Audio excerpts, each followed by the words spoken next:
Now, they come for the privilege and prestige of a British university experience, promised an education at world-class institutions, and they pay a hefty price. Fees for international students are often more than £10,000 a year. But we've discovered COVID has left huge numbers of them queuing up for food banks, crammed into terrible accommodation, trying to study online while sharing rooms with 4 or 5 others, and feeling totally abandoned by their universities. The problem has become so acute that one food bank in East London now caters solely for international students. Anya Pop reports. When these young people dreamt of coming to the UK to study, waiting for food handouts in the freezing rain probably didn't factor in their plans. Their families, mainly from South Asia, have spent a small fortune on their university fees. 3 vegetarian eggs is good. We've only got brown bread today, I'm afraid. But this is their reality. Their visas don't give them access to government help, and the lockdown means there's no part-time work for them to support themselves. We've been here for well over an hour now, and the queue's still going all the way down the street. Some people were queuing for 2 hours before it even opened, and every single person here is an international student. At the food bank, we meet Ben. When he came from India to study here in March last year, he was sharing a room with one other student in Bedfordshire. But when COVID hit, he moved to this house in East London with 14 other students, hoping to find work, to no avail. 5 of us have been sharing. The pandemic has meant instead of a lecture hall, these cramped rooms are where they learn, from a computer, in bed. And the only way they can afford the rent is by sharing beds. So we have only 2 beds here, so 3 of us have to share one of the bed.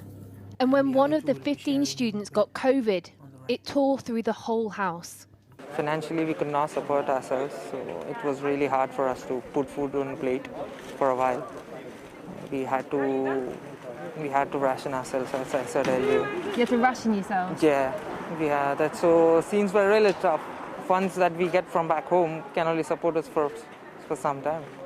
Ben and his housemate Tejan's whole university experience so far has been online. Yeah, we've had a lot of hopes and dreams while coming here, to change our lives for the better. That's why we took the opportunity here to come here. New place, new culture, everything's new.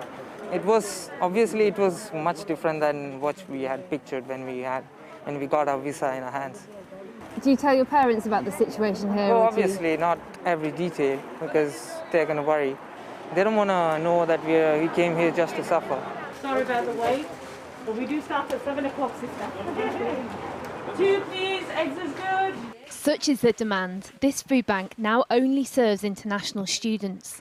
They're currently providing for around 1,700 of them a week. 2 eggs is good, 2. Most of them, or say all of them, it's the first time ever they've left their country, and then they're here, and then all of a sudden there's a lockdown, and there's absolutely nowhere to go, nobody to reach to, and there's no support whatsoever.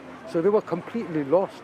When we met them, they were like, they didn't know what to do, and they hadn't eaten for days.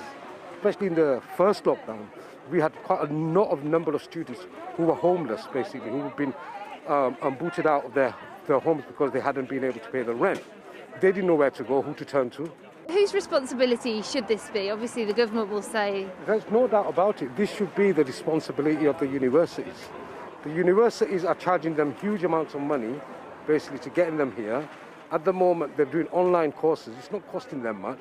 They should be responsible. They should be giving out vouchers. They should be giving out free accommodation. They should be reaching out to these students.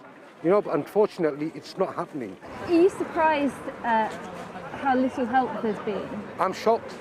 It's embarrassing to say we live in a first, country, developed country, and we're treating our guests the way we are. The universities point out that they have hardship funds, but many of these students say they've never heard of them and don't know how to access them. How many people will this be for? This is for 12. And will this 12. 12? Yeah. 12, wow. Yeah.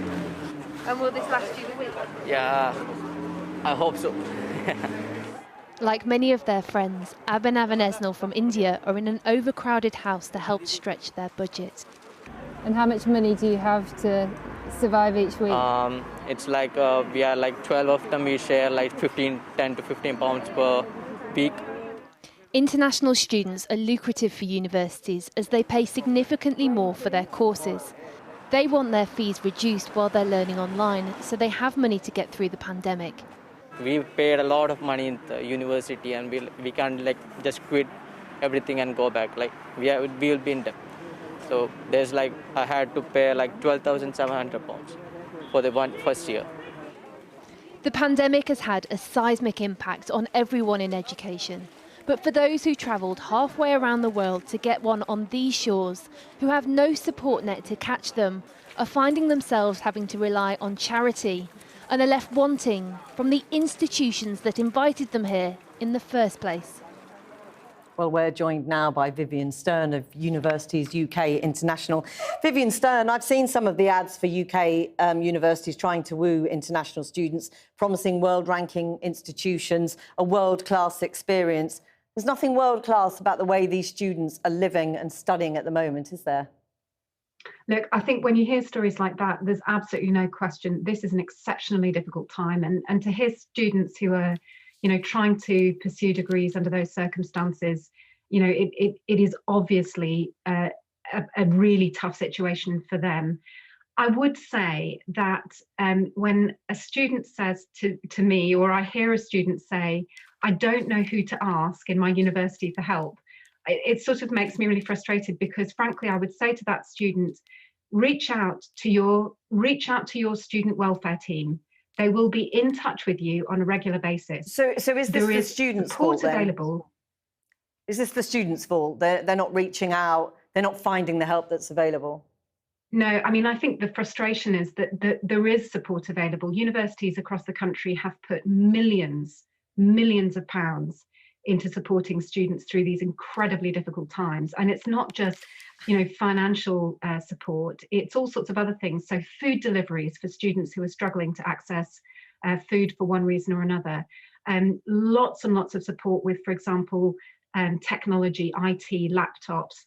But this is clearly not working. Mentioning not being able to study in a crowded space. Universities have been able to keep their libraries open so that those students who didn't have good environments to study could come in and sit in the library. Not working. We have one food bank feeding 1,700 students a week. Now, say they're paying on average £12,000 a year. That cohort alone is worth around £20 million to UK universities.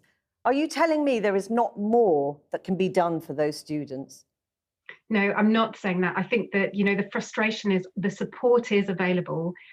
It's limited. Of course, it's not unlimited. Universities are under extraordinary financial pressure, and there are universities that are putting, over £1 million each into hardship funding, and also, members of staff who are working really, all hours in order to try and make sure that students and staff are well looked after. But these students are not well looked after, are they? I'm sorry to interrupt you, but they are not well looked after, are they? That food bank is saying they have students coming to them who have gone without food for days.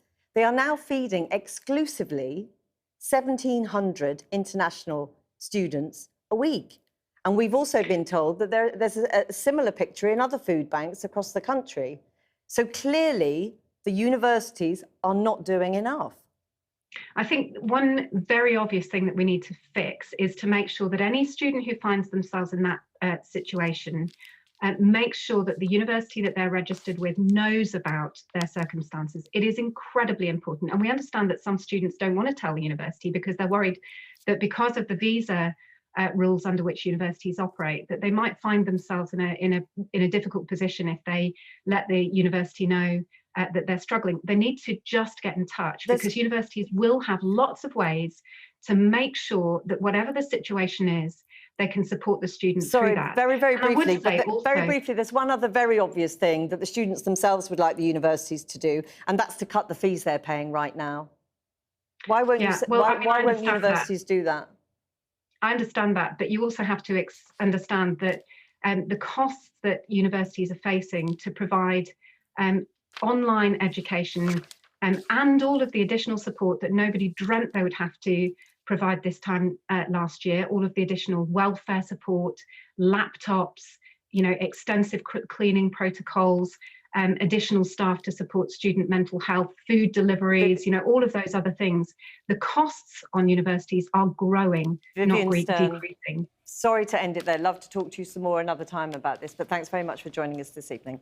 Thank you very much.